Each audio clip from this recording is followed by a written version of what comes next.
Brashard Smith, running back from SMU, traded our Mr. Relevant pick, our mid-7th round pick, to come up in the 7th round to get him, as all running backs were falling or going away at that point. I mean, Damian Martinez, I think, just got picked 2 picks prior to that, and we run on in there to get Brashard Smith. Love this one. As we talked about on our draft show, running back, he went to University of Miami, was a receiver, transfers, goes to the portal, goes to SMU, becomes a running back. Guy runs a 4.3 40. Just stellar. Guy can catch the ball like a receiver still, as he is. But yeah, just in a running back's body. So a lot of room for growth for him. Obviously, 7th round pick.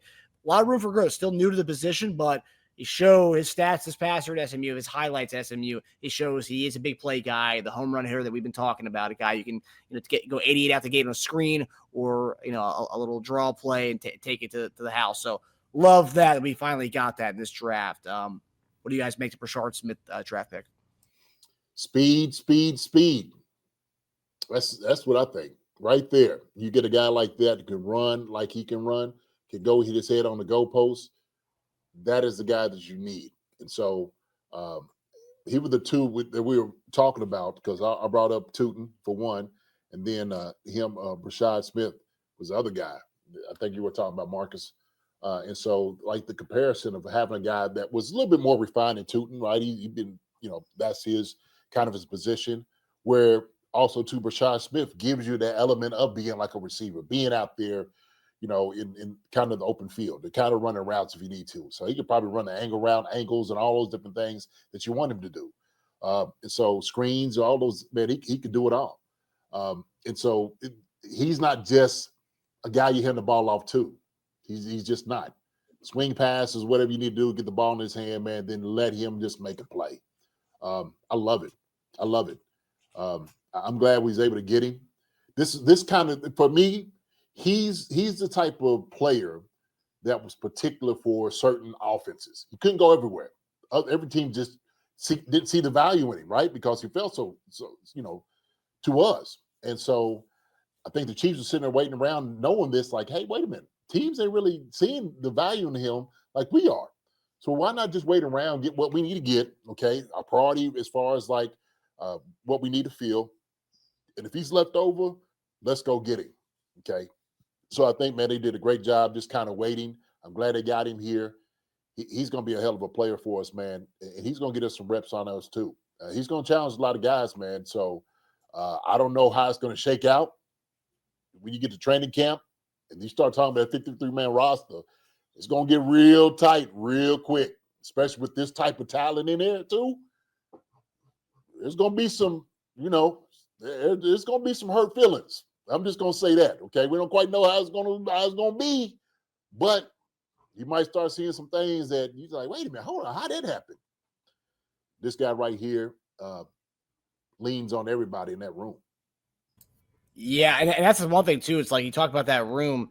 He adds a different type of skill set that none of those other guys had. And that's essentially why we were targeting guys like Tootin, guys like Brashard Smith, because that guy doesn't exist and hasn't existed in the last few years. I've seen some Jerick McKinnon. I could see some early days Jerick McKinnon vibes from him. I see that. Obviously, before all the injuries mounted up and whatnot. But I see that. I can definitely see that. And someone said he returns kicks. And also, that was another thing, too. Veach had made mention last week during his presser that he was looking at wide receivers and running backs who can also return kicks as well. And that was one that he did primarily at University of Miami when he was still a receiver. And then when he goes to SMU, I don't think he had returned any kicks at SMU. He was just straight up running back. He does a lot of things. And like you said, JD, not a lot of offenses are going to be kind of conducive to a guy like this. And he's coming to the right place. Who was one of our better kick returners last year? Y'all remember? Was it Nico? Nico, but remember Pirine. That's right. I think they like having a guy like that with vision, especially running back, right?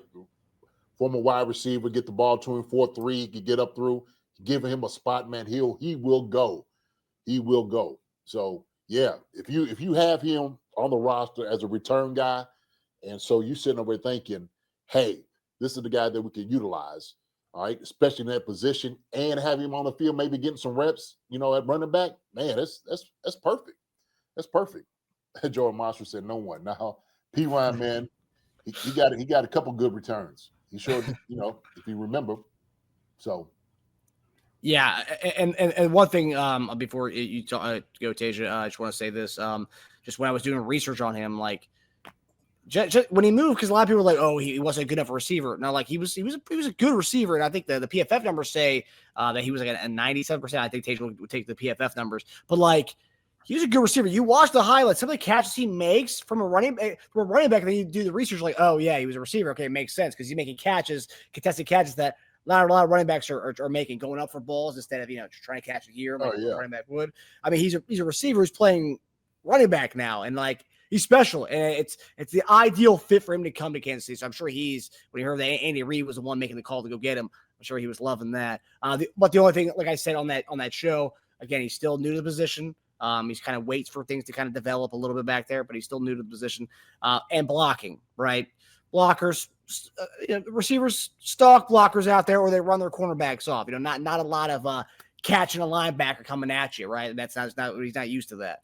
So that's one thing he'll have to kind of work through. But he's a willing blocker. Obviously, being a receiver, you do kind of do some stalk blocking back there. But yeah, he's gonna have to learn some things here and there. Obviously, 7th round pick, but only 1 year playing running back. A lot to love and a lot of room for growth. So that's good.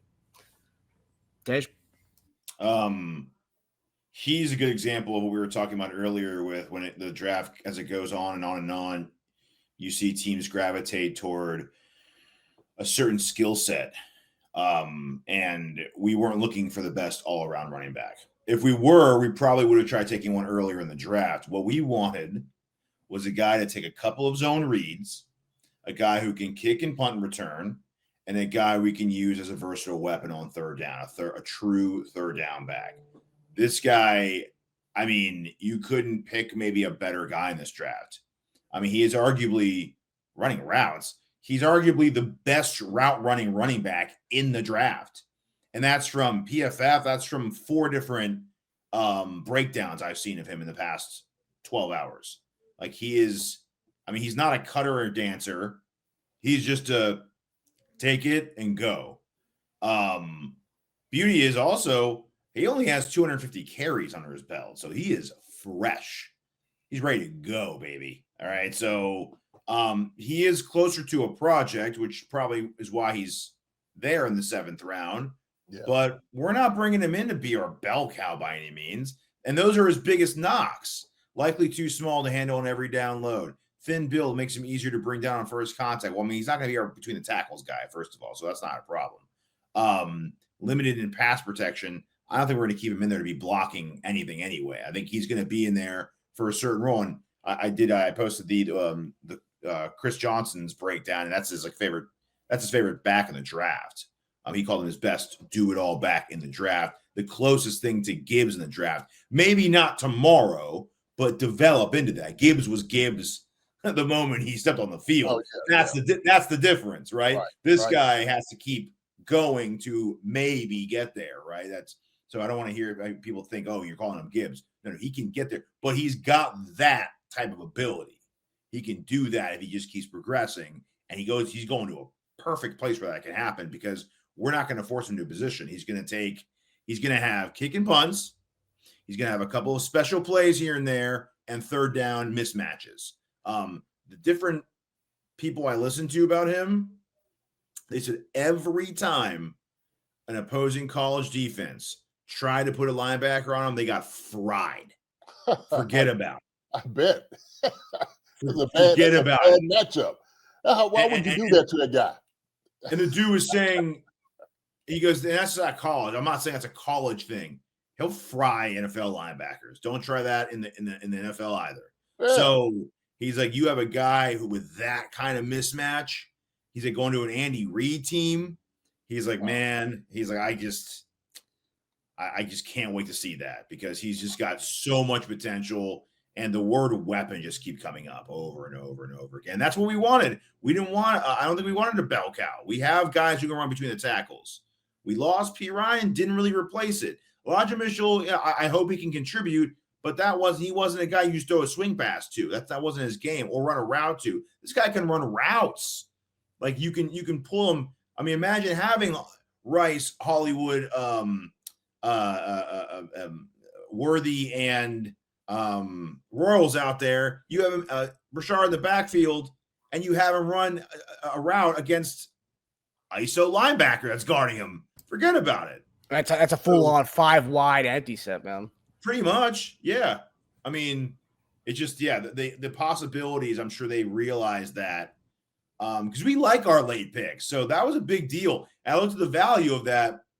We kind of took a little bath on that deal because at that stage of the game, 251 and 257 are both 1 point each. That pick that we traded up for was 1.2. So we gave up 0.8 in that deal, which is who cares when you get in a player like this? But it just goes to show you, no one likes to lose in those deals, but it's like, let's get our guy and get the hell out of here. We don't need the 250s anymore. This is what we need. We cross up everything else. We'll try to get a run stuffer and UDFA. Let's go. Demetrio Smith, angle routes all day out the backfield. I mean, shoot, you're talking about you can isolate him on anything. Shoot, get him up the seam, out route. Shoot, anything out in the flat. Anytime you see a man on him, swing the ball out to him immediately. I'll look right down the field. You see man, let him flare out, throw the ball to him, and just let him get busy. That's what I would do. I mean, shoot. At that point, you should be salivating with a guy like this. Like I said, especially if you're just going to use situational things. You don't want to come in, obviously he's not going to be a big pass blocker. That's not what you get him in there for. Not at all. Okay. Mm-hmm. You want to get out in space, throw the ball to him, and then just let him go do his thing. Let him go to work. So, but he did run pretty well last year, by the way. His rushing PFF grades were good. They were like good. So he actually ran between the tackles better than you would think based on what we're saying, like pure because there are guys in this draft who are pure third down backs in college and then will be a third down back in the NFL. He's someone who's we're projecting to do that because he's so raw at the position. But for being so raw, he ran pretty well. Some of his player comps are guys who run really well. Shades of Bucky Irving was one player comp by Bleacher Report. Tony Pollard was the comp for Sims that Sims gave him, right? And then you have PFS was Hines, which definitely seems more appropriate for him. I'd love to in Hines in our offense. I mean, like that's exactly what you want, right?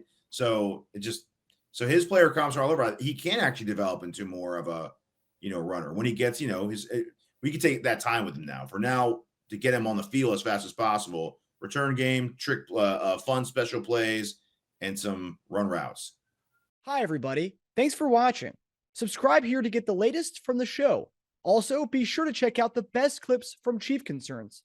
And if you prefer to listen to the show, subscribe and follow us on Apple Podcasts, Spotify, and anywhere else you get your podcasts.